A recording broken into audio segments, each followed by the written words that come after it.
السلام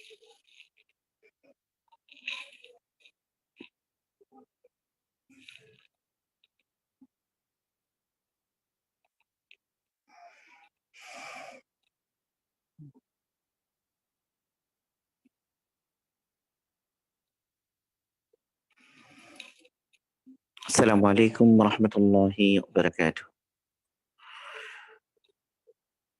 الحمد لله رب العالمين، الصلاة والسلام على أشرف الأنبياء والمرسلين وآله وأصحابه أجمعين. أما بعد، فأعوذ بالله من الشيطان الرجيم. بسم الله الرحمن الرحيم. يرفع الله الذين آمنوا منكم والذين أوتوا العلم درجات. وعن معاوية رضي الله تعالى عنه قال قال رسول الله صلى الله عليه وسلم: من يرد الله به خيرا يفقهه في الدين. صدق الله المولى العظيم. আলহামদুলিল্লাহ, আল্লাহ পাকের মেহেরবানি, আল্লাহ সুবহানাহু ওয়া তাআলা এর অনেক বড় ইহসান আমাদের উপরে, যে আল্লাহ সুবহানাহু ওয়া তাআলা আমাদেরকে এই সময়ে ইলমের গুরুত্ব এবং এ ব্যাপারে আমাদের যে কার্যক্রম, এই বিষয়ে আমাদেরকে আলোচনা করার একটা সুযোগ আল্লাহ পাক করে দিয়েছেন। এই জন্য আমরা আল্লাহ পাকের কাছে শুকর আদায় করি, আলহামদুলিল্লাহ। তো আজকে আমরা যে বিষয়টা নিয়ে আলোচনা করতে চাচ্ছি মেইনলি, সেটা হলো আমরা যারা মেইনলি যারা শিক্ষিত, যারা আমরা শিক্ষিত, আমাদের জন্য ইলমের গুরুত্ব সবার জন্যই জরুরি, বাকি আমাদের জন্য বিশেষ করে ইলমের গুরুত্ব অনেক বেশি। কারণ সাধারণত আমাদের যে পড়াশোনা বা আমাদের যে সিলেবাস, কিন্তু অনেক ক্ষেত্রে আমরা যথাযথভাবে ইলম শেখার জন্য কোনো সুযোগ আমাদের বাস্তবে হয়ে ওঠে না। ফলে অনেক সময় যেটা হয় সেটা হলো যে আমরা এই ইলমের অভাবে আমরা যে অনেক সময় দিনের উপর চলতে চাই, চলতে গিয়েও আমরা অনেক ধরনের জটিলতায় আমরা পড়ে যাই।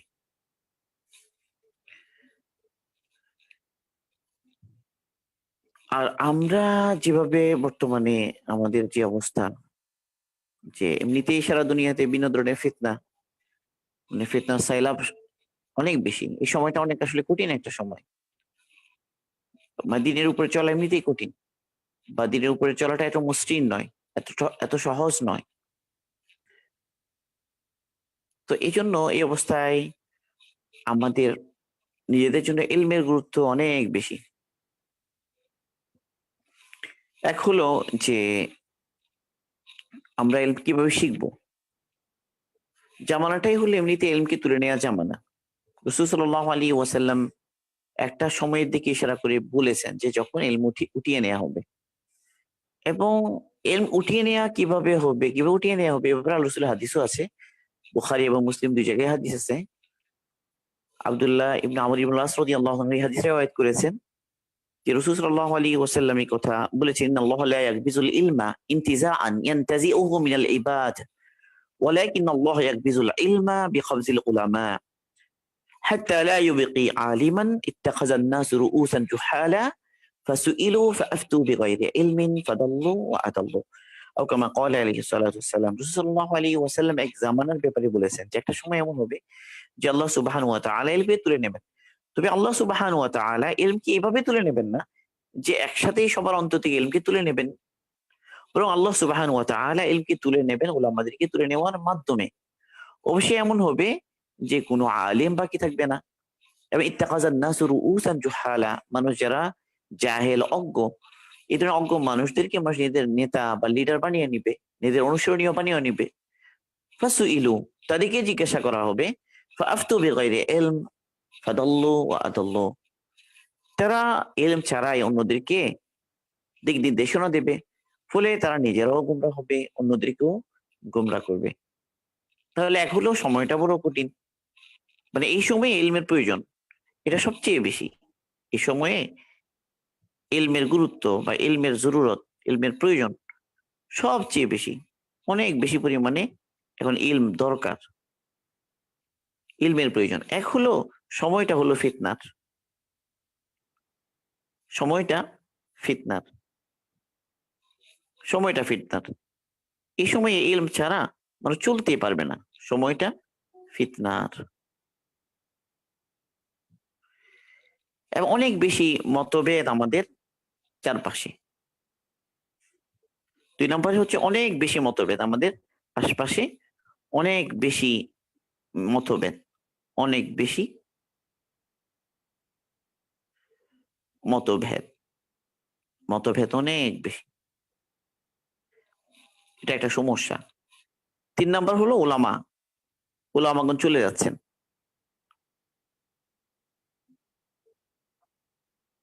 চলে যাচ্ছেন ওলামাগণ, ধীরে ধীরে আমরা ওলামাদেরকে হারাচ্ছি। তাহলে এখনো যদি আমরা ইলম শিখে না নিই, তো যেটা পরিস্থিতি হবে যে আমরা ইলম থেকে বঞ্চিত হয়ে যাব এবং দিনের উপর চলো আমাদের জন্য কি হয়ে যাবে, কঠিন হয়ে যাবে। অথচ ইলম হলো মূল বিষয়। কারণ জ্ঞান, জ্ঞানের ভিত্তিতে বুঝ, এবং বুঝের ভিত্তিতে আমাল, কাজ। আল্লাহ সুবহানাহু ওয়া তাআলা কাজের মূল্যায়ন করবেন। কাজ, কাজের মূল্যায়ন হবে। কাজ যেটাকে আরবিতে আমাল বলা হচ্ছে, আল্লাহ পাক আমল দেখবেন। এই আমাল যেটা, এটা নির্ভর করবে বুঝের উপরে, যেটাকে হেদায়া বলা হয়, যেটাকে বলা হয় আল হিদায়া। বুঝ নির্ভর করে হেদায়েতের উপরে, হেদায়েতের ভিত্তিতেই বুঝ। বুঝ যেটা, এটা হেদায়েতের উপরে নির্ভরশীল। আর হেদায়া যেটা, এটা ইলমের উপর নির্ভরশীল, ইলমের উপর। ইলম অনুসারে বুঝ, আর বুঝ অনুসারে আমাল। এটাই সাধারণত মানুষের বৈশিষ্ট্য, এটাই হলো নিয়ম। ইলম, হেদায়া, আমাল। ইলম অনুসারে আমাল, ইলম এবং আমাল এই দুইটা মিলিত হওয়া একসাথে, এটাই আসলে হেদায়েত। তো বাকি হেদায়েতের যে ভিত্তি, হেদায়েতের ভিত্তি হলো ইলমের উপরে। ইলম ছাড়া সে সঠিক রাস্তা পাবেই না, হেদায়েত এটা পাবেই না, সে হওয়া অসম্ভব। তো ইলমের ভিত্তিতে হেদায়েত, হেদায়েতের ভিত্তিতে আমাল। এখন যদি একজন মানুষের জ্ঞান সঠিক হয়, তাহলে তার বুঝ সঠিক হবে। বুঝ যদি সঠিক হয়, তার কাজ সঠিক হবে। এই বিষয়গুলো একটার সাথে একটা সম্পর্কিত। জ্ঞান যেটা, এটা যদি ত্রুটিপূর্ণ হয়, তার বুঝও ত্রুটিপূর্ণ হবে। এবং বুঝ যদি ত্রুটিপূর্ণ হয়, তার কাজও ত্রুটিপূর্ণ হবে। তো এই জন্য সর্বপ্রথম যেটা জরুরি, সঠিক জ্ঞান। এর সর্বক্ষেত্রেই আমাদের পার্থিব যদি কোনো বিষয় হয়, সেক্ষেত্রে সবচেয়ে গুরুত্বপূর্ণ বিষয় হলো সঠিক জ্ঞান। সঠিক জ্ঞানের ভিত্তিতে সঠিক বুঝ সৃষ্টি হবে, এবং সঠিক বুঝের উপরেই মানুষ সঠিক কাজটা করতে পারবে। দিনের ক্ষেত্রে একই বিষয়, যেটা সঠিক জ্ঞান, এটাকে ইলম বলা হয়। এই ইলমের ভিত্তিতেই আল হেদায়া, যেটা বুঝ মানুষ লাভ করবে, এবং এই বুঝের ভিত্তিতেই তার আমাল করার তৌফিক হবে, সে আমাল করবে এবং তার আমাল আল্লাহ পাকের কাছে প্রিয় হবে। তো এই হলো মূল ভিত্তিটাই হলো জ্ঞানের উপরে, এটা বোঝা যাচ্ছে। আরেকটা বিষয় হলো, মানুষের কিছু মৌলিক বেদি আছে, আদিম বেদি মানুষের। মানে যে বেদিটা মানুষের একদম তার সৃষ্টির শুরু থেকে আছে, আদিম বেদি মানুষের, যেটা মানুষকে সত্য থেকে, হক পথ থেকে তাকে সরিয়ে ফেলবে। এই আদিম বেদি হলো দুটি। একটি হচ্ছে অজ্ঞতার বেদি, অজ্ঞতার বেদি। আরেকটা হচ্ছে হায়াসাদের বেদি। হায়াসাদ বলতে মনের দাসত্ব, এটাকে বোঝানো হচ্ছে। একটা হচ্ছে অজ্ঞতা এবং আরেকটা হলো হায়াসাত। এই দুই বেদি মানুষের সাথে লেগে আছে, অজ্ঞতার বেদি এবং খায়সাতের বেদি। একটা মানুষ যদি হেদায়েতের উপর উঠতে চায়, হেদায়েত পেতে চায়, বা হেদায়েতের উপরে যদি সে অটল থাকতে চায়, তাকে অবশ্যই অজ্ঞতার বেদি থেকে মুক্ত হতে হবে। তাকে অজ্ঞতার বেদি থেকে মুক্ত হতে হবে, একইভাবে তাকে খায়সাতের বেদি থেকে মুক্ত হতে হবে। এখন এই দুই জিনিস, অজ্ঞতা থেকে মুক্তি, খায়সাত থেকে মুক্তি, এটা যদি নিশ্চিত হয়, তাহলে হেদায়াত যেটা, এটা নিশ্চিত হবে। তো হেদায়েতের উপর চলতে গেলে তাকে অবশ্যই তার এই অজ্ঞতা থেকে মুক্তি পেতে হবে এবং খায়সাত থেকে মুক্তি পেতে হবে। সূরা বাকারার মধ্যে, সূরা ফাতিহার মধ্যে যে আল্লাহ সুবহানাহু ওয়া তাআলা এর কাছে আমাদেরকে যে হেদায়েতের জন্য দোয়া করতে হবে, আমরা যে আল্লাহ সুবহানাহু ওয়ার কাছে হেদায়েতের দোয়া করব, ওখানে দোয়া তো আমরা আল্লাহ পাক শিখিয়ে দেন, ইহদিনাস সিরাতাল মুস্তাকিম সিরাতাল লাযিনা আন'আমতা আলাইহিম। এরপর সাথে এই কথাটাও যুক্ত করে দিলেন, গায়রিল মাগদুবি আলাইহিম ওয়ালাদ দাল্লিন, গায়রিল মাগদুবি আলাইহিম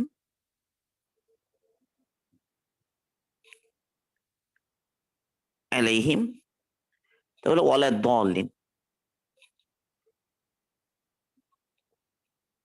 আল্লাহ সুবহানাহু ওয়া তাআলা আমাদেরকে মাগদুবি আলাইহিম যারা, তাদের পথ থেকে যেন আমরা আল্লাহ পাকের কাছে পানা চাই, একইভাবে আমরা যেন দলিনের পথ থেকে আমরা পানা চাই, সেটা আল্লাহ সুবহানাহু ওয়া তাআলা আমাদেরকে দোয়া শিখিয়ে দিয়েছেন। এখন দলিন যারা পথভ্রষ্ট, এই পথভ্রষ্টতার মূলে হলো অজ্ঞতা, জ্ঞানের অভাব, ইলমের অভাব। যেটা দলিন যারা হবে পথভ্রষ্ট, এ ভ্রান্তি, এটা হলো ইলমের অভাবের কারণে, মূলে হলো ইলমের অভাবের কারণে, যেটাকে আমরা ভ্রান্তি বলতে পারি। যেটা দলিন ভ্রান্তি, যেটা বিচ্যুতি, এই বিচ্যুতির মূল হলো যে ইলমের অভাব।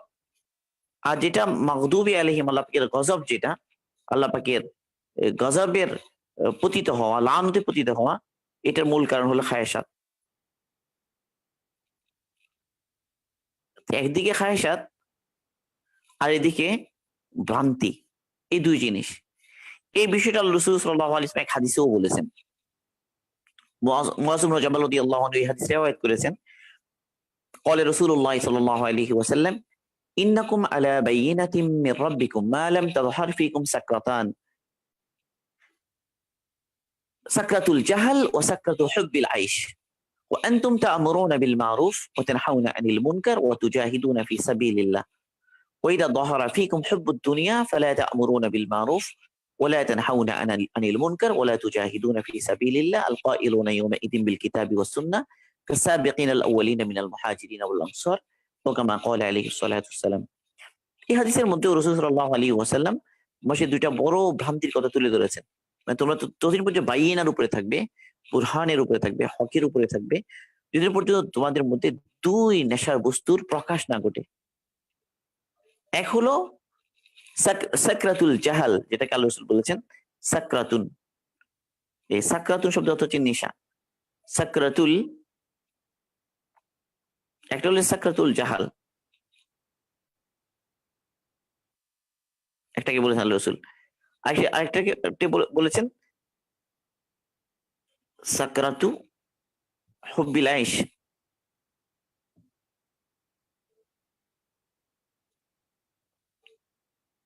হুব্বিল আইশ, সাকরাতুল জাহাল এবং সাকরাতু হুব্বিল আইশ।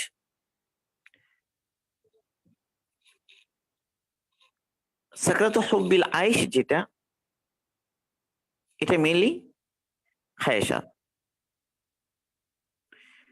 তাহলে দুই সাকরা, সাকরা মানে হচ্ছে নেশা। তো দুটি নেশার কথা আল্লাহ রাসূল বলেছেন এই হাদিসে। এই দুই নেশা যতক্ষণ তোমাদের মধ্যে প্রবল না হবে, ততক্ষণ পর্যন্ত তোমরা হকের উপর থাকবে। তো সাকরাতুল জাহাল, এটা তো বোঝা যাচ্ছে যে এটা অজ্ঞতার নেশা, অজ্ঞতা। আর আরেকটা যেটা সাকরাতু হুব্বিল আইশ, এটা হলো কি আসলে বাস্তবে খায়সাতের নেশা, খায়সাতের নেশা। তো এই হাদিসের মধ্যে আল্লাহ রাসূল দুই বিষয়ের, দুইটা বড় আদিম বেদি মানুষের, সেদিকে আল্লাহ রাসূল ইঙ্গিত করলেন। একটা হলো অজ্ঞতা আর একটা হলো খায়সাত। এখন আমরা এমন একটা সময়ে আছি, আমরা এমন একটা জামানায় আমরা আছি, যেখানে মনের দাসত্ব এটা অনেক বেশি পরিমাণে আমাদের চারপাশে। এখন মনের দাসত্ব প্লাস অজ্ঞতা, এটা এখন সীমাহীন পর্যায়ে পৌঁছে গেছে আমাদের। এই দুই পরিস্থিতি, একটা মনের দাসত্ব, একটা অজ্ঞতা। মনের দাসত্ব মানে যা ইচ্ছা তা করার, মানুষ এখন শুধুমাত্র তার মনে যা চায় তাই করে। মানে তার কোথায় তার মজা, কোথায় তার স্বাদ, বিনোদন, জীবন উপভোগ করা, এইভাবে মজা উড়ানো, এগুলোর জন্য যা ইচ্ছা তা করার একটা জামানা মানুষের। এই কারণেই মানুষের হেদায়েত থেকে মাহরুম হচ্ছে, বঞ্চিত হচ্ছে, এবং সেটা ধরতেও পারছে না অজ্ঞতার কারণে। একটা অজ্ঞতা, মানে এখন জ্ঞানের চর্চা অনেক হচ্ছে। জ্ঞান বলতে পার্থিব জ্ঞানের চর্চা অনেক হচ্ছে, বড় বড় বিশ্ববিদ্যালয় আমাদের সামনে, অনেক বেশি গবেষণা, বিজ্ঞানের চর্চা, নতুন নতুন জিনিসের আবিষ্কার হচ্ছে। কিন্তু প্রকৃত জ্ঞান যেটা যেটা মানুষকে মানুষ বানাবে, সেই জ্ঞানের চর্চা কিন্তু অনেক বেশি কম। আমাদের যে জ্ঞান, যে জ্ঞানের চর্চা আমরা করছি, চাই সেকে আমরা দর্শন বলি, চাই সে আমরা সেকে সায়েন্স বলি, যাই বলি না কেন, তো এখানে বস্তু থেকে উপকার হাসিল করার জন্য প্রচেষ্টা তো অনেক বেশি পরিমাণে, কিন্তু প্রকৃত জ্ঞান যেটা মানুষকে মানুষ বানাবে, মানুষকে তার মনুষ্যত্বকে ফিরিয়ে দিবে বা তার মনুষ্যত্বের উপর তাকিয়ে রাখবে, সেই জিনিসটা আমরা কি করছি না, লাভ করতে পারছি না। এই দুই জিনিসের এখন মানে পুরো বলতে গেলে পিকে আছে। একটা হলো মনে দাসত্ব, যা ইচ্ছা তা করা, মজা উড়ানো, আর একটা হলো অজ্ঞতা। অজ্ঞতা বলতে প্রকৃত জ্ঞান তার কাছে নাই। যা আছে এগুলো হলো যে তার খায়েশাতকে উস্কে দেওয়ার জন্য বা ওই খায়েশাতকে পূরণ করার জন্য আবার জ্ঞান শিখছি আমরা। আমাদের যা জ্ঞান, বস্তুত আমাদের জ্ঞানও এবং এখন খায়েশাতের অধীন, মানে আমরা ওই জ্ঞানেরও এখন চর্চা করছি, জ্ঞানের ওই শাখাগুলোরই চর্চা হচ্ছে, যেগুলোর মূল উদ্দেশ্য হলো কি, প্রকৃতপক্ষে ওই খায়েশাতকে আরো উত্তম ভাবে কি করা, পূরণ করা। এই হলো আমাদের অবস্থা। আমরা খাবারের যে বিষ, এটার ব্যাপারে তো আমরা সচেতন। খাবারের বিষ, খাবারের বিষ বলতে আমি বুঝাচ্ছি, খাবারের বিষ বলতে ভেজাল, ভেজাল, তাই না? এই খাবারের যে ভেজাল, এটার কারণে অনেক রোগ হবে, এটা তো আমরা সচেতন আজকাল, তাই না? ফলের মধ্যে কার্বাইড আছে, মাছের মধ্যে ফরমালিন আছে, সবজির মধ্যে কীটনাশক আছে। তো এই ব্যাপারে তো আমরা সতর্ক। আমরা মাঝে মাঝে জন্য স্বাস্থ্য পরীক্ষাও করি, বিভিন্ন ধরনের টেস্টও করি, প্যাথোলজিক্যাল বিভিন্ন টেস্টের মাধ্যমে আমরা যাচাই করি যে এই যে খাবারের মধ্যে বিষ, ভেজাল, এটার কারণে এটার কারণে আমার শরীরে কোনো রোগ, বড় কোনো ব্যাধি দানা বাঁধছে না তো, এই ব্যাপারে তো আমরা সতর্ক আছি। কিন্তু আরেকটা হলো যে শিক্ষার ভেজাল, শিক্ষার যে ভেজাল, এই ব্যাপারে আমরা কি নই, সতর্ক নই। আমরা এখন সব জায়গা থেকে শিখছি। একজন মানুষ কতভাবে না শিখছে, তার যে কারিকুলাম এটা থেকে শিখছে, এরপর হলো সে মিডিয়া থেকে শিখছে, মিডিয়া থেকে শিখছে, তারপর হলো সেই তার বন্ধুর কাছ থেকে শিখছে, নাটক সিনেমা এগুলো থেকে শিখছে, বিভিন্ন ধরনের বই পড়ে শিখছে, তার কারিকুলাম থেকে শিখছে, মানে সে বিভিন্ন জায়গা থেকে রিসিভ করছে, সে শত তথ্য সে নিচ্ছে, নেট থেকে নিচ্ছে, শত তথ্য সে আজকাল পাচ্ছে। কিন্তু এই যে শিক্ষার ভিতরে এই যে তার যে চিন্তা দর্শন যেটা সে রিসিভ করছে, তার মধ্যে যে ভেজাল আছে কিনা, এটা কিন্তু সে কি করছে না। এই দর্শনের যে ভেজাল বা শিক্ষার যে ভেজাল, যে তথ্য সে নিচ্ছে এটার যে ভেজাল, এটার যে বিষক্রিয়া, এটার ব্যাপারে সচেতন নয়। ফলে এই বিষক্রিয়াতে সে প্রতিনিয়ত আক্রান্ত হচ্ছে। যেভাবে খাবারের ভেজালের কারণে তার স্বাস্থ্যে নানা রোগ ব্যাধি জন্ম নিচ্ছে, একইভাবে এই শিক্ষার মধ্যে বা তার যেখান থেকে সে তথ্য নিচ্ছে, সে শত ভেজাল সে গ্রহণ করছে, যেটার কারণে সে তার চিন্তা কি হয়ে যাচ্ছে, চিন্তার সুস্থতা আর বজায় থাকছে না, চিন্তার সুস্থতা নেই, চিন্তার যে সুস্থতা এটা নেই। ফলে ফলে সে তার মনুষ্যত্ব হারাচ্ছে, তার খায়েশাতকে আরো বেশি, সে অনেক বেশি খায়েশাতের পূজারী হয়ে যাচ্ছে। এভাবে সে তার দুনিয়া জীবন এবং আখিরাতের জীবন দুটাকেই নষ্ট করছে। এখন এই যে আমাদের সমস্যা, এই এই যে বিষয়গুলো যেগুলো প্রতিনিয়ত আমরা আক্রান্ত হচ্ছি, এটার দূর করার জন্য আমাদের সবচেয়ে গুরুত্বপূর্ণ বিষয় যেটা লাগবে, সেটা দ্বীনি ইলম। দ্বীনি ইলম, এটা আমাদের অনেক বেশি লাগবে। দ্বীনি তালিম, এটা আমাদের লাগবে। কোরআন এবং সুন্নাহর যে তালিম, এটা আমাদের লাগবে। আল্লাহ সুবহানাহু ওয়া তাআলা মানুষের মনুষ্যত্বের বিকাশের জন্য আল্লাহ সুবহানাহু ওয়া তাআলা যে ইলম আসমান থেকে পাঠিয়েছেন, সে সে ইলমকে এক জায়গায় আল্লাহ সুবহানাহু ওয়া তাআলা সে রূহ বলেছেন, এবং এক জায়গায় আল্লাহ সুবহানাহু ওয়া তাআলা সেটাকে নূর বলেছেন। রূহ মানে প্রাণ বলেছেন, প্রাণ। আরেক জায়গায় সেটাকে নূর বলেছেন, যে আলো বলেছেন। এক জায়গায় বললেন প্রাণ, এক জায়গায় বললেন আলো। ওয়াকাযালিকা আওহাইনা ইলাইকা রূহাম মিন আমরিনা মা কুনতা তাদরি মাল কিতাব ওয়ালাল ঈমান। এই আয়াতে আল্লাহ সুবহানাহু ওয়া তাআলা যে আসমানি যে ইলম এটাকে রূহ বলেছেন। ওয়াকাযালিকা জাআল ওয়াকাযালিকা আওহাইনা ইলাইকা রূহাম মিন আমরিনা মা কুনতা তাদরি মাল কিতাব ওয়ালাল ঈমান। এই আয়াতে যে ওয়াহী আল্লাহ পাক আসমান থেকে নাজিল করেছে সেটাকে রূহ বলেছেন। আর অন্য জায়গায় নূর বলেছেন। আওয়ামান কানা মাইতান আহইয়াইনাহু, মানে যে ব্যক্তি মৃত ছিল পরে আমি তাকে কি জীবিত করলাম, সে ব্যক্তি কি ওই ব্যক্তির মতো হতে পারে যে অন্ধকারে পড়ে আছে? তো ওই আয়াতে আল্লাহ সুবহানাহু নূর বলেছেন, কদ জাআকুম মিনাল্লাহি নূর ওয়া কিতাবুম মুবিন।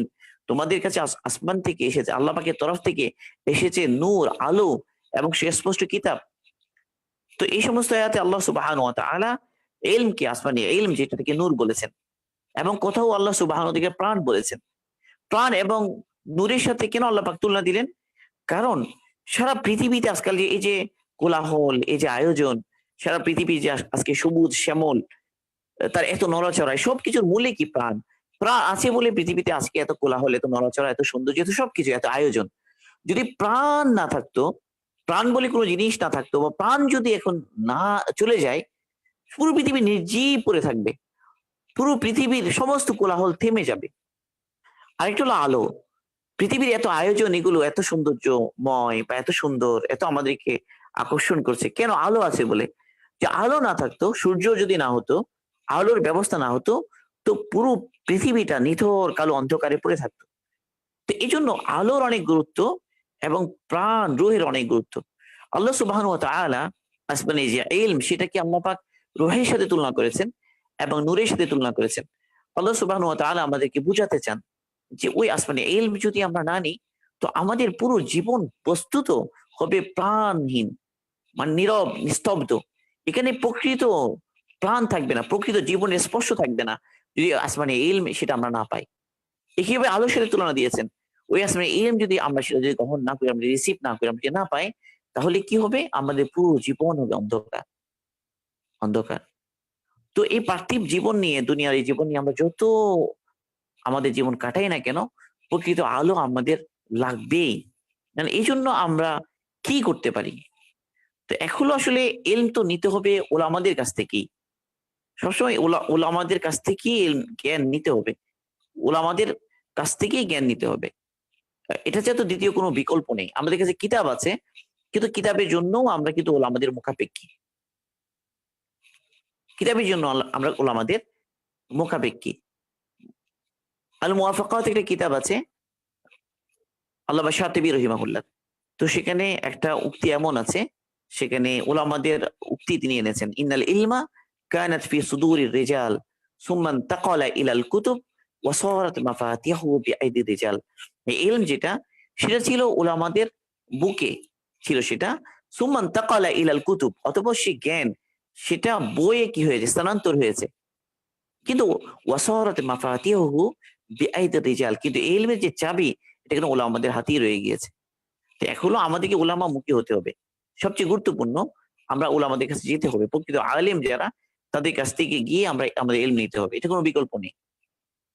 উলামাদের কাছে গিয়ে গিয়ে ইলম শেখা, এটাই হলো ইলম শেখার জন্য সবচেয়ে গুরুত্বপূর্ণ পদ্ধতি। এই যে কোরআনে পাকে আল্লাহ সুবহানাহু ওয়া তাআলা সূরা কাহফের মধ্যে একটা ঘটনা বর্ণনা করেছেন। সূরা কাহফ। তো সূরা কাহফের মধ্যে মূসা আলাইহিস সালামের ইলমের জন্য যাওয়া, কার কাছে যাচ্ছেন? হযরত খিজির আলাইহিস সালামের কাছে যাচ্ছেন। হযরত মূসা আলাইহিস সালাম যাচ্ছেন হযরত খিজির আলাইহিস সালামের কাছে। মূসা আলাইহিস সালাম তিনি খিজির আলাইহিস সালামের কাছে যাচ্ছেন, হযরত খিজির আলাইহিস সালামের কাছে। তো ওনাকে কার কাছে যাওয়ার পথে মূসা আলাইহিস সালামকে তার সঙ্গী সহ অনেক বেশি কষ্ট করতে হয়েছে। অনেক লম্বা সফর ছিল, অনেক দূর হেঁটে গেছেন, সাথে খাবার ছিল, সাথে মাছ বোনা করে নিয়ে গিয়েছিলেন। তো অনেক দূরের সফর ছিল, অনেক কষ্টের সফর ছিল। তো এত দূরে যেতে গিয়ে পথে অনেক কষ্ট হয়েছে। এই কথা মুসা আলাইহিস সালামের মতো মানে শক্তিশালী পয়গম্বর তিনি পর্যন্ত এই কথা বলে ফেলেছেন, লাকাদ লাকিনা লাকাদ লাকিনা মিন সাফারিনা মিন সাফারিনা হাযা নাসাবা, লাকাদ লাকিনা মিন সাফারিনা হাযা নাসাবা, লাকাদ লাকিনা নিশ্চয়ই এই সফরে আমাদের অনেক কষ্ট হয়ে গিয়েছে। এই কষ্টটা ইলমের জন্যই করেছেন এবং একজন নবী ইলমের জন্য কষ্ট করেছেন, সেই কথাটাই আল্লাহ সুবহানাহু ওয়া তাআলা এখানে এনে দিয়েছেন। তাহলে বোঝা গেল ইলমের জন্য উলামাদের কাছে যাওয়া এটা জরুরি। মুসা আলাইহিস সালাম তিনি একজন তিনি আলেম, তিনি পয়গম্বর, তিনি নবী। এরপরেও তিনি যাচ্ছেন কার কাছে? তিনি যাচ্ছেন আলিমের কাছে ইলমের জন্য, এবং সে ইলমের জন্য যেতে তিনি কষ্ট করছেন। তাহলে উলামাদের কাছে যাওয়া ছাড়া প্রকৃতপক্ষে আমাদের ইলম শেখার জন্য কোনো মানে বলতে গেলে মানে এটাই হবে সবসময় বেস্ট ওয়ে। এবার এই জামানা যেহেতু এটা আজকাল হলো যে কি বলে মিডিয়ার জামানা, মানে অনলাইন লেনে সবকিছু আজকাল তালিম শিক্ষা চলছে। তো অনলাইন এটা কিন্তু প্রকৃত উলামার কখনো বিকল্প হবে না। কেউ তারপরেও মানে যতটুকু আমরা পারি অনলাইনে যতটুকু শেখা যায় সেটাও কম না, কিন্তু এটাও আমাদেরকে নির্ভর সূত্রে শিখতে হবে, এবং যার কাছ থেকে আমরা নিব তার যোগ্যতা সম্পর্কে এবং সে সঠিকভাবে শিখেছে কিনা এটা আমাদেরকে নিশ্চিত হতে হবে। নিশ্চিত হয়ে তারপর নিতে হবে আমাদেরকে। এটা কোনো কিন্তু বিকল্প নাই। তো এই যে বাস্তবতা যেটা, যে আমরা বিশেষ করে যারা জেনারেল লাইনে শিক্ষিত, আমাদের কিছু সমস্যা, আমরা যারা জেনারেল লাইনে শিক্ষিত, যারা শিক্ষিত যারা, তো আমাদের জন্য যে সমস্যাগুলো, এক হলো যে আমাদের যে কারিকুলাম সেখানে দ্বীনি শিক্ষার ব্যবস্থাটা উপরতুল। দ্বীনি শিক্ষার ব্যবস্থা নেই বললেই চলে। দ্বীনি শিক্ষার অভাব আমাদের যে কারিকুলাম সেখানে, এটা একটা অনেক বাস্তবতা এটা। ২ নম্বর হলো যে আমরা গুনার উপকরণের মাঝে থাকি। গুনাহের উপকরণ আমাদের চারপাশে উপকরণ। ৩ নম্বর হলো দুনিয়ার যে জীবন এটা এত জটিল হয়েছে, তো এখানে পেশাগত জীবনের একটা চ্যালেঞ্জ আমাদেরকে নিয়মিত পেশাগত জীবন যে পেশা আমাদের, পেশার কারণে পেশাগত ব্যস্ততা এটা একটা অনেক বেশি আমাদের ব্যস্ততা, অনেক দায়িত্ব, অনেক বেশি চ্যালেঞ্জ আমাদের, পেশাগত ব্যস্ততা আমাদের রয়েছে, গুনার উপকরণ রয়েছে এবং আমাদের কোনো সিলেবাস নেই। ৪ নম্বর হলো মানে শৈশবে এলেম শিখা, এটা আমাদের হয়নি। শৈশবে শৈশবে যে এলেম শিখা দরকার ছিল, এলেম শিখা হয়নি। এটা একটা সমস্যা আমাদের, শেখা হয়নি। তাইলে এই কারণে আমাদের প্রকৃত অজ্ঞতা বাস্তবে অনেক বেশি। অথচ আমাদের শিখতেই হবে। শিখা ছাড়া আমাদের কোনো উপায় নেই। এবং প্রকৃতপক্ষে ওলামার কাছে গিয়ে শিখার জন্য এরকম সুযোগ সুবিধাও আমাদের দেশে খুব বেশি মানে নেই বললেই চলে। মানে কোনো ইনস্টিটিউশন শুধুমাত্র যারা শিক্ষিতদের জন্য মানে মানে প্রতিষ্ঠান, প্রতিষ্ঠানের অভাব আছে। যে প্রতিষ্ঠানের অভাব। যে আমরা সরাসরি যাব, গিয়ে আমরা কি করব? ওই প্রতিষ্ঠানে গিয়ে ভর্তি হবো, শিখবো। এটারও অনেক অভাব আছে। কিন্তু এই ধরনের প্রতিষ্ঠান আসলে থাকা দরকার। জরুরি এই ধরনের প্রতিষ্ঠান থাকা, যেন সাধারণ শিক্ষিত যারা জেনারেল লাইনে যারা পড়াশোনা করছে তাদের জন্য মানে দ্বীনি জ্ঞান শিখার একটা কি হয়? সুযোগ হয়। তো এটাও হচ্ছে না। তো এই সমস্ত কথা চিন্তা করে আসলে আমরা আম কিছু আমাদের কার্যক্রম হাতে নিয়েছিলাম। যে আমাদের যারা জেনারেল শিক্ষিত তারা যেন তাদের এই ব্যস্ততার মধ্যে, তাদের এই পড়াশোনার মধ্য দিয়ে যেন তারা কিছু জ্ঞান শিখতে পারে। কিছু ইলম যেন জরুরি ইলমগুলো শিখতে পারে। তো আমাদের জীবনের মধ্যে কিছু তো জরুরি ইলম আছে, যেটাকে বলা হয় ফরজে আইন ইলম। ফরজে আইন ইলম। এটা অনেক গুরুত্বপূর্ণ একটা বিষয়, ফরজ। প্রথমত একজন মুসলমানের জন্য ফরজে আইন ইলমের মধ্যে এক হলো তার আকাইদের ইলম, এটা তার লাগবে। আকাইদ, আকাইদের গুরুত্ব সবার আগে ফরজে আইন ইলমের মধ্যে। সেইজন্য এক হলো আকাইদ তাকে শিখতে হবে। ২ নাম্বার হলো তাকে আখলাকের ইলম তার লাগবে। আখলাকের ইলম, আখলাকের ইলম এটা তার লাগবে। ৩ নাম্বার হলো বিভিন্ন মাসাইল যেগুলো আমালের সাথে সম্পর্কিত, মাসাইলের ইলম তার লাগবে। মাসাইল ইলম তার লাগবে। এবং এর পাশাপাশি এটা হওয়া চাই যে তার সাথে মানে কোরআনের সম্পর্ক হোক, কোরআনের সম্পর্ক তার সাথে, কোরআনের সাথে তার সম্পর্ক তৈরি হোক। তারপর হলো হাদিসের সাথে তার সম্পর্ক তৈরি হোক, কোরআনের সাথে সম্পর্ক তৈরি হোক, হাদিসের সাথে সম্পর্ক তৈরি হোক, তার সাথে ফিকার সাথে ফিকের সাথে তার সম্পর্ক তৈরি হোক, ফিক যেটা তার এটার সাথেও তার সম্পর্ক তৈরি হোক।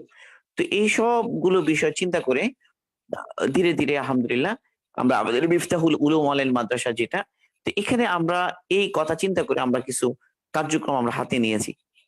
এক হলো যে আমরা চাই যে আমাদের বেসিক আকাইদ কি হয়ে যাক, বেসিক আকাইদটা আমাদের মজবুত হোক, বেসিক আকাইদ। তো এর জন্য যে আমরা যে আমাদের ফরজে আইন ইলমের জন্য ফরজে আইন ইলম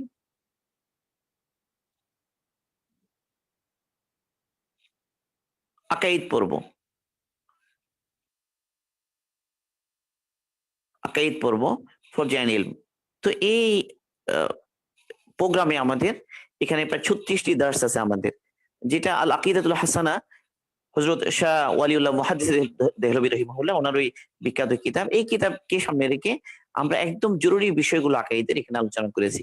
আমাদের 36টা দার্সে এটা বিন্যস্ত। তো এই দার্স গুলোকে ওয়েবসাইটে দেয়া দেয়া আছে ওখানে প্রতিটা সিরিয়ালি। তারপর এর সাথে আমরা চেষ্টা করি যে প্রতি সপ্তাহে অন্তত একটা করে বিশেষ দার্স নেওয়ার জন্য।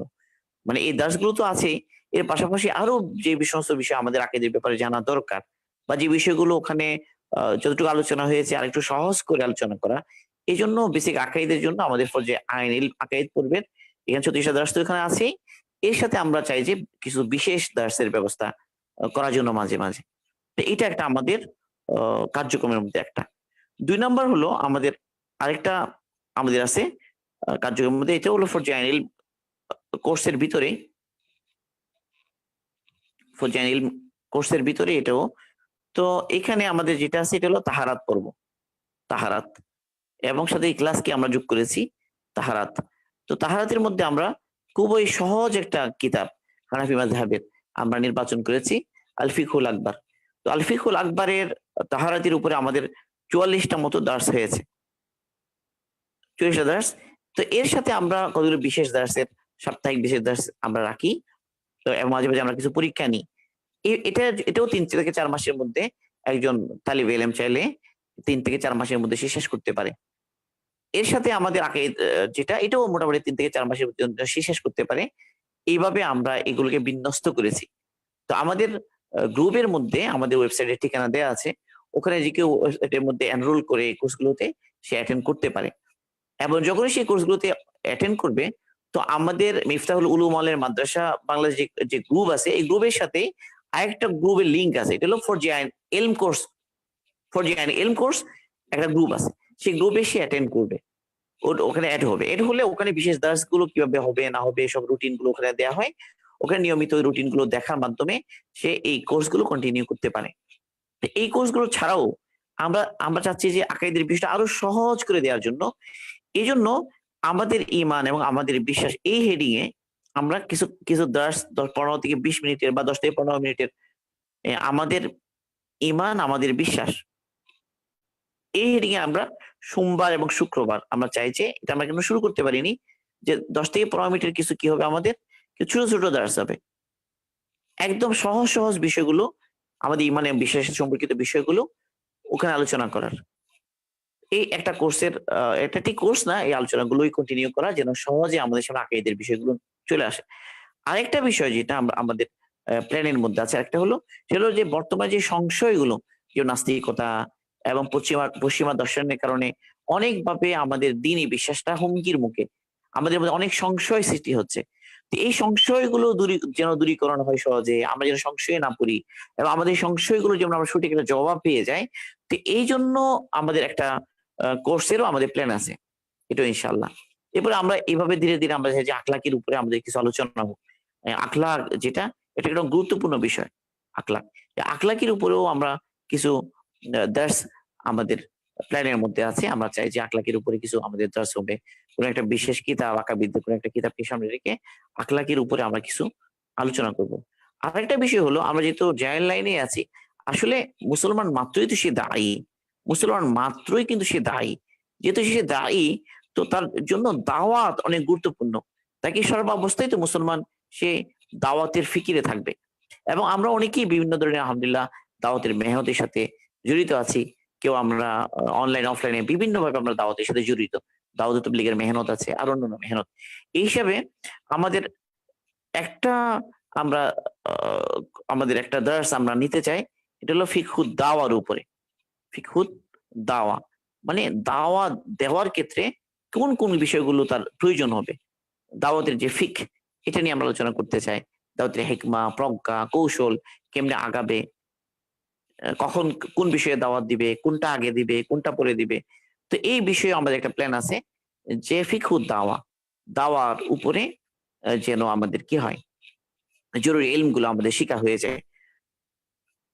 এর পাশাপাশি আমরা মাঝে, মাঝে কতগুলো বিশেষ দার্স আমাদের প্ল্যান আছে। যেমন শিক্ষা প্রতিষ্ঠানগুলোতে যখন আমরা পড়াশোনা করি, ইউনিভার্সিটিতে বা কলেজে, মেডিকেল কলেজগুলোতে, ইউনিভার্সিটি গুলোতে বা বিভিন্ন শিক্ষা প্রতিষ্ঠানগুলোতে যখন আমরা পড়তে যাই, তো আমাদের ওখানে দিনের পরিবেশ থাকে না। তো দিনের একটা উল্টো পরিবেশে চলতে গেলে আমাদের অনেকগুলো সমস্যার আমরা মুখোমুখি হই। এই সমস্যাগুলোর কারণে প্রায় সময়ই আমাদের দিনদারি ব্যাহত হয়। আমাদের দিন চ্যালেঞ্জের মুখে পড়ে। তো এইজন্য আমাদের কিছু বিশেষ দার্স আমরা এটার উপর নিতে চাই যে বিশেষ দার্সগুলোতে আমরা আলোচনা করব যে আমাদের যে পরিবেশ, যেটা আমাদের ক্যাম্পাস, যেখানে অনেক বেশি দিনের খেলা পরিস্থিতি, ওখানে কিভাবে আমরা দিনের উপর চলতে পারি বা কোন বিষয়গুলো ওখানে আমাদের খেয়াল করা উচিত। আরেকটা হলো আমাদের যে পড়াশোনা করতে, করতে আমাদের জন্য একটা যেন সিলেবাস হয়েছে। আকাইদের কিছু কিতাব আমরা পড়ি। আমরা এই কি বলে আখলাকের কিছু কিতাব আমরা পড়ি বা আমাদের মেজাজ এবং শরীর ফিকিরের জন্য আমরা কিছু কিতাবাদি পড়ি। এটাও খুব একটা জরুরি বিষয়। আসলে আমাদের মানে পড়াশোনার ক্ষেত্রে আমরা লেখক নির্বাচন করা একটা গুরুত্বপূর্ণ বিষয়। আসলে দিন সম্পর্কে সঠিক মেজাজ তৈরির জন্য যাদের লেখা পড়বো, তো কাদের লেখা আমরা পড়বো, এটা খুব গুরুত্বপূর্ণ একটা বিষয়। তো যেটা আমরা সাধারণত সাজেস্ট করতে চাই সেটা হলো আল্লামা আশরাফ আলী থানভী রহিমাহুল্লাহ। উনি কিন্তু অ অনেক বড় একজন আলেম ছিলেন এবং তাকে হাকিমুল উম্মাহ বলা হয়। আল্লামা আশরাফ আলী থানভী রহিমাহুল্লাহ। আল্লামা আশরাফ আলী থানভী রহিমাহুল্লাহ। তো উনি আমাদের জন্য জরুরি অনেক গুরুত্বপূর্ণ বিষয়গুলো নিয়েই তিনি কি করেছেন? কলম ধরেছেন। তো আমরা প্রথমত যারা একদম ১ম দিকে যারা আমরা দ্বীনি পড়াশোনা শুরু করেছি, ১ম দিকেই আমরা যারা দ্বীনি কিতাবাদি আমরা পড়তে চাই। তো আমরা ইনশাআল্লাহ দ্বীনি কিতাব আস্তে, আস্তে সবগুলোই তো আমরা পড়বো। কিন্তু একদম ১ম একটা মানুষ যখন সে দ্বীনি কিতাবাদি যে যে বিষয়গুলো পড়লে যাদের কিতাবগুলো পড়া সঠিক মেজাজ তার তৈরি হবে, তো সেই মেজাজটা যেন তৈরি হয়, এজন্য একদম ১ম দিকে যেটা করা দরকার সেটা হলো বিশেষ করে আশরাফি থানভী রহিমাহুল্লাহ যাদের কিতাব সে পড়বে। এক হলো যে আমরা থানভী রহিমাহুল্লাহর কথা বললাম। যে থানভী রহিমাহুল্লাহ উনার কিতাবাদি সে পড়বে। বিশেষ করে উনার একটা কিতাব আছে উনার যে ইসলাহি নিসাব, ইসলাহি নিসাব। এই ইসলাহি নিসাবের মধ্যে এখানে আপনার ১২ টি কিতাব আছে একসাথে। এই ১২ টি কিতাবের মধ্যে অনেক গুরুত্বপূর্ণ অনেকগুলো কিতাব ওখানে আছে। জাযাউল আমাল আছে ওখানে। তারপর ওখানে তালিমুদ্দিন আছে এবং ফুরুল ঈমান আছে। তারপরে হলো হায়াতুল মুসলিমিন আছে। এরপরে মুআমালাত আছে, মুআশারাত আছে, জাযাউল আমাল আছে। তো এই কিতাবটা খুবই গুরুত্বপূর্ণ কিতাব। থানভী রাহিমাহুল্লাহ ইসলাহি নিসাব। এখানে ১২ টা কিতাব আছে। এই কিতাবগুলো আমাদের পড়ে নেয়া দরকার। আমাদের পড়া দরকার। এরপর হলো ঈমান রিলেটেড আমাদের কিছু কিতাবাদি আমাদের পড়া দরকার। এক হলো মাওলানা আব্দুল মালিক সাহেব হুজুর দামাত বারকাত উনার ঈমান সবার আগে। এই একটা ছোট একটা কিতাব। এই জামানায় এই কিতাবটা আমাদের সবার পড়াশোনার মধ্যে থাকা দরকার। ঈমান সবার আগে। এই কিতাবটা আমাদের সবার কাছে থাকা দরকার। আর এই যে আমাদের চাপের কনফ্লিক্ট এবং মতভেদ, এই বিষয়গুলোতে অনেক সময় আমরা পেরেশান হই। এই যে ওনার আরেকটা কিতাব খুবই গুরুত্বপূর্ণ, এটাও আমাদের কাছে থাকা চাই, পড়া থাকা দরকার। উম্মতের ঐক্য, পথ এবং পন্থা। পথ ও পন্থা। এই কিতাবটি খুবই উপকারী একটা কিতাব। এই কিতাবটা আমরা রাখতে পারি। এরপর আমরা তাকি ওসমানী দামাত বারাকাতুহুম ওনার অনেক কিতাবাদি আছে। যেগুলো দামাত বারাকাত, ওনার কিতাবের মধ্যে যে ওনার ইসলাহি খুতুবাত আছে। ইসলাহি খুতুবাত হচ্ছে বস্তুত ওনার বয়ান সংকলন। ওনার যে জুমার যে বয়ানাত, এগুলো এক জায়গায় করা হয়েছে ইসলাহি খুতুবাত, প্রায় 23 কি 23 খন্ড ওখানে। তো এখানে আমাদের জীবনের সাথে সংশ্লিষ্ট এমন কোনো বিষয় নাই যে বিষয়ে ওখানে আলোচনা আসেনি। যে কোনো টপিকস আমরা জানতে চাই, তো ওখানে এই ইসলাহি খুতুবাতের মধ্যে এই সবগুলি পাওয়া যায়। তো ইসলামি খুতুবাত এটার অনুবাদ হয়েছে, এটা আছে আলহামদুলিল্লাহ মার্কেটে, ইসলাম ও আমাদের জীবন সম্ভবত এই নামে। তো ইসলামি খুতুবাত এটা আমরা সংগ্রহ রাখতে পারি এবং সবগুলো আমরা ওনার বইগুলো পড়ে নিতে পারি ধীরে ধীরে। ওনার আরেকটা কিতাব আছে যেটা ইসলাহি মাজালিস, এটা আখলাক তৈরির জন্য অনেক গুরুত্বপূর্ণ একটা কিতাব, ইসলাহি মাজালিস। এই কিতাবটাও আমরা রাখতে পারি, ইসলাহি মাজালিস, এটা অনেক গুরুত্বপূর্ণ কিতাব। এরপর আমরা এরপরে আমরা বিশেষ করে আমাদের মেজাজ এবং ফিকির যেন সহি হয়। মেজাজ ফিকির, মেজাজ এবং ফিকির যেন সহি হয়, এটার জন্য আমাদের জন্য সবচেয়ে জরুরি হলো সৈয়দ আবুল হাসান আলী নদভী রহিমাহুল্লাহ ওনার কিতাবাদি পড়া। সৈয়দ আবুল হাসান আলী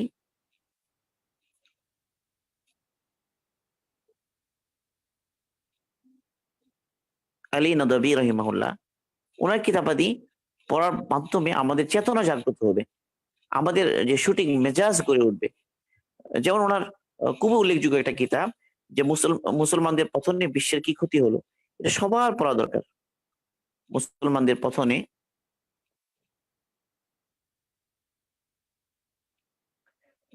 বিশ্ব কি হারালো, সম্ভবত এই হেডিং, বিশ্ব কি হারালো, এই কিতাবটা অনেক গুরুত্বপূর্ণ। এরপর ওনার তারিখে দাওয়াত ও আজিমাত আছে, তারিখে দাওয়াত এবং আজিমাত এটা সংগ্রামী সাধকদের ইতিহাস এই নামে পাওয়া যায়, প্রায় 7টা খণ্ড আছে এখানে।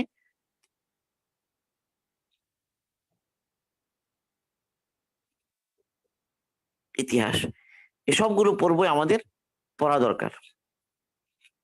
এরপর হলো আমাদের সিরাতের উপরে কিতাব পড়া দরকার, সিরাতের উপরে আমাদের কিছু কিতাবাদি পড়া জরুরি। তো এই জন্য ওনার নবী রহমত আছে, এটা পড়তে পারি আমরা। এবার আমরা যেটা পড়তে পারি সিরাতে মুস্তাফা। সিরাতে মুস্তাফা এটা লেখা হলো, লিখেছেন আল্লামা ইদ্রিস কান্দলবী রহিম, অনেক বিস্তারিত সিরাতের আলোচনা সাল্লাল্লাহু আলাইহি ওয়াসাল্লাম, সিরাতে মুস্তাফা আল্লামা ইদ্রিস কান্দলবী ওনার এটা অনেক একটা বিস্তারিত মানে সিরাতের আলোচনা, এবং অনেক কনফিউশন যেগুলো তৈরি হয় মানুষের রসুলের সিরাতের প্রসঙ্গে, রসুলের বহু বিবাহ, জিহাদ প্রসঙ্গ, আরো বিভিন্ন বিষয়। তো এই কিতাবের মধ্যে এই বিষয়গুলো খুব সুন্দরভাবে আছে। আল্লামা ইদ্রিস কান্দলবী রহিমাহুল্লাহ এই কিতাবটা, আর-রাহিকুল মাকতুম এটাও আমরা পড়তে পারি, আরো কিতাবাদি আছে এগুলো। তাহলে আমাদের মোটামুটি আমাদের পড়াশোনার মধ্যে বিষয়গুলো থাকা দরকার। যারা দাওয়াতের কাজ করতে যায় বা দাওয়াতের মেহনতের সাথে সংশ্লিষ্ট আছে, তারা সৈয়দ আবুল হাসান নদভী রহিমাহুল্লাহর এই কিতাবটা আমরা সবাই পড়তে পারি। হযরত মাওলানা ইলিয়াস রহিমাহুল্লাহ ওনার দ্বীনে দাওয়াত, এখানে দাওয়াতের অনেক গুরুত্বপূর্ণ উসুলগুলো এসে গেছে এখানে। হচ্ছে ইলিয়াস রহমতুল্লাহি এবং তার দ্বীনে দাওয়াত, এই কিতাবটা অনেক গুরুত্বপূর্ণ একটা কিতাব। দাওয়াতের অনেক উসুল, আদাব, হিকমা এই কিতাবের মধ্যে এসে গিয়েছে। একজন দায়ীর জীবন কেমন হওয়া দরকার, এই বিষয়গুলো এখানে উঠে এসেছে। এছাড়াও তো কিতাবের তো আসলে কোনো শেষই নেই, অনেক কিতাব আছে। হাদিসের জন্য আমরা মাআরিফুল হাদিস এই কিতাবটা রাখতে পারি আমাদের ঘরের মধ্যে, এবং রিয়াদুস সালিহিন রাখতে পারি। একদম সংক্ষিপ্ত তাফসীরের জন্য আমরা তাওজিহুল কোরআন রাখতে পারি। তো এইভাবে ধীরে ধীরে, আর যারা আমরা ইলমের পথে আছি, ইলম শিখছি আলহামদুলিল্লাহ, ইলমের জন্য সময় দিচ্ছি, আমাদের প্রত্যেকের কাছে এই কিতাবটা অবশ্যই থাকতে হবে। সেটা হলো তালেবানে ইলম, তালেবানে ইলম, পথ ও পাথেয়, পথ ও পাথেয়। মাওলানা আব্দুল মালিক শাহ হুজুরের এই কিতাবটা অনেক বেশি প্রেরণাদায়ক। অনেক অনুপ্রেরণা সৃষ্টি করে। যখনই এলেম তলব করতে গেলে মাঝে মাঝে আমাদের কি আছে, হতাশা আসে, এলমের প্রতি টিকে থাকা মুশকিল হয়, অনেক সময় আগ্রহ হারিয়ে ফেলি। তো এই কিতাবটা যখন বারবার আমরা পড়বো, তাহলে মানে এলম পত পাথেয়, তো আমাদের এলমের জন্য আগ্রহ আমরা ধরে রাখতে পারবো। একইভাবে মাওলানা আবু তাহের মেজবাহ সাহেব হুজুরের ২ টা কিতাব আছে, ২ টা খণ্ড। দরদী মালির কথা শোনো, এই কিতাবটাও খুব সুন্দর। দরদী মালির কথা শোনো, এটা মনে হয় ২ টা খণ্ড আছে এটা। তো এই কিতাবটাও খুবই দরদী মালির কথা শোনো, এটাও খুবই সুন্দর কিতাব। ইলমের আগ্রহ ধরে রাখার জন্য এই কিতাবটা খুবই জরুরি। আরেকটা কিতাব আছে, এটা হলো রাহে মনজিল। এটা অবশ্য বাংলা পাওয়া যায়, রাহে মনজিল। এটা মেইনলি আসলে মাওলানা মনজুর নোমানী রহিমাহুল্লাহ ওনার এক সফরের মধ্যে কতটুকু বয়ান করেছেন। তিনি একসময় বিভিন্ন মাদারিস গুলো সফর করেছেন এবং মাদ্রাসার তালিবে ইলমদের সামনে তিনি কিছু বিষয় আলোচনা করেছেন। একজন তালিবে ইলমের লক্ষ্য কি হওয়া উচিত, সে কে এবং তার কি লক্ষ্য, একজন তালিবে ইলমের জন্য রাহে মনজিল, যেটা আহ, মনজুর নোমানী রহিমাহুল্লাহর এই কিতাবটা খুবই গুরুত্বপূর্ণ একটা কিতাব। মনজুর নোমানী রহিমাহুল্লাহ ওনার এই কিতাবটা রাহে মনজিল তালেবে ইলমের জন্য খুব উপকারী একটা কিতাব। এই কিতাবটাও আমরা আমাদের কাছে রাখতে পারি, যখনই আমাদের হতাশা আসে, পেরেশানি আসে, এই কিতাবটা আমরা পড়তে পারি, যেন আমার ওই ইলমের আগ্রহ, ইলমের লক্ষ্য, আমার নিয়ত কি হওয়া উচিত, আমার মেহনত কেমন হওয়া উচিত, এটা যে থাকে। আরেকটা আছে যে সৈয়দ আবুল হাসান নদভী রহিমাহুল্লাহ এর, এটা হলো জীবন পথের পাথেয়।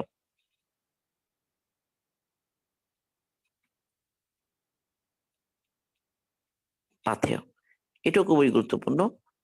এটা ২ নামে পাওয়া যায়। আলোকিত জীবনের পথ নামেও পাওয়া যায় তর্জমা, জীবন পথের পাথেয় নামেও পাওয়া যায়। এই কিতাবটাও খুবই আ ইনশাআল্লাহ অ্যা খুবই গুরুত্বপূর্ণ একটা কিতাব। আলোকিত জীবনের পথ। এটাও আমরা রাখতে পারি।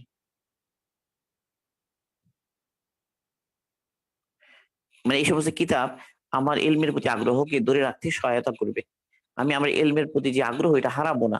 বা যখনই আমার উৎসাহে ভাটা পড়বে, তখন আমি এই কিতাবের সাহায্য নিতে পারবো। তো এখন আলহামদুলিল্লাহ আমাদের তো দার্সগুলো চলছে।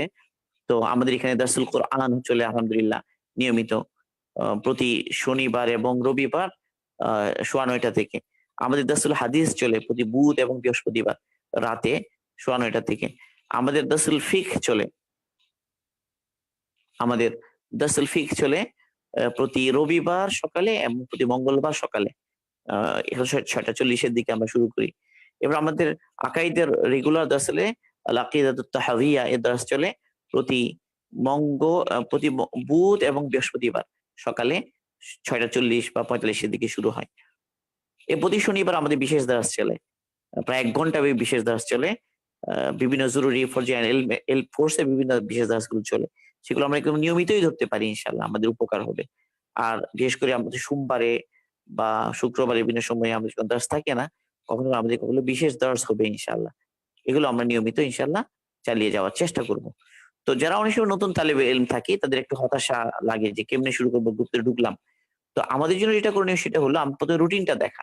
রুটিন দেখে আমি ঠিক করে নিই যে আমি কোন দার্সগুলো নিয়মিত ধরবো। আমি যদি দার্সুল কোরআন আমি একদম একদম শুরু থেকে ধরা দরকার হবে না। একদম যেকোনো জায়গা থেকেই শুরু করতে পারি। যেমন দার্সুল কোরআন যেকোনো জায়গা থেকে শুরু করতে পারি।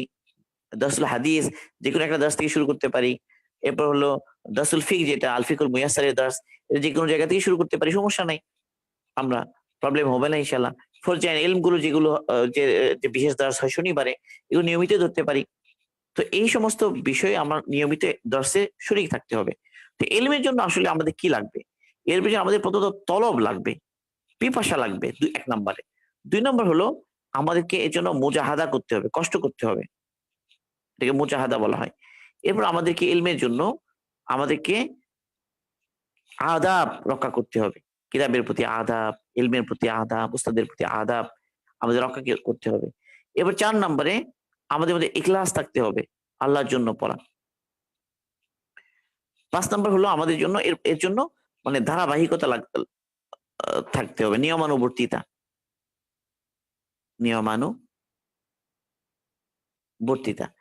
যে ডিসিপ্লিন, নিয়মিত দর্শে শরীক থাকা, এটা আমাদের জন্য লাগবে। ৬ নাম্বার হলো ধারাবাহিকতা, যে আমি লেগে থাকবো, মিস করব না। যেকোনো কাজে সফল হতে গেলে ধারাবাহিকতা লাগবে। আমাকে একটানা চালিয়ে যেতে হবে। আজকে পড়লাম, কালকে পড়লাম না, এমন যেন না হয়। এবং আমাদের আল্লাহ পাকের কাছে দোয়া করতে হবে বেশি, বেশি। আমরা যখন দোয়া করবো আল্লাহ পাকের কাছে, আল্লাহ পাক আমাদেরকে তৌফিক দান করবেন। তো এইজন্য ইলমের জন্য আসলে কষ্ট করতেই হয় ইনশাআল্লাহ। এবং সাথে আল্লাহর কাছে চাইতে হয় ইনশাআল্লাহ। এভাবে যখন আমি চাইবো ইনশাআল্লাহ, আল্লাহ পাক আমার জন্য সহজ করে দিবেন। তো যতটুকু কথা আলোচনা হলো, আল্লাহ সুবহানাহু ওয়া তাআলা আমাদের সবাইকে আমল করার তৌফিক দান করুন। আল্লাহ সুবহানাহু আমাদের ইলমে মুবারক করুন। আল্লাহুম্মা ইন্নী আসআলুকা ইলমান, আল্লাহুম্মা ইন্না নাসআলুকা ইলমান নাফিআ, আল্লাহুম্মা ইন্না নাউযু বিকা মিন ইলমিন লা ইয়ানফা। আল্লাহ পাক আমাদের ইলমকে বাড়িয়ে দিন। রাব্বি জিদনি ইলমা। ইলমের পথে আল্লাহ পাক আমাদের চলাকে সহজ করুন। সুবহানাল্লাহি ওয়া বিহামদিহি, সুবহানাল্লাহুম্মা বিহামদিকা, আশহাদু আল্লা ইলাহা ইল্লা আনতা আস্তাগফিরুকা ওয়া আতুবু ইলাইক।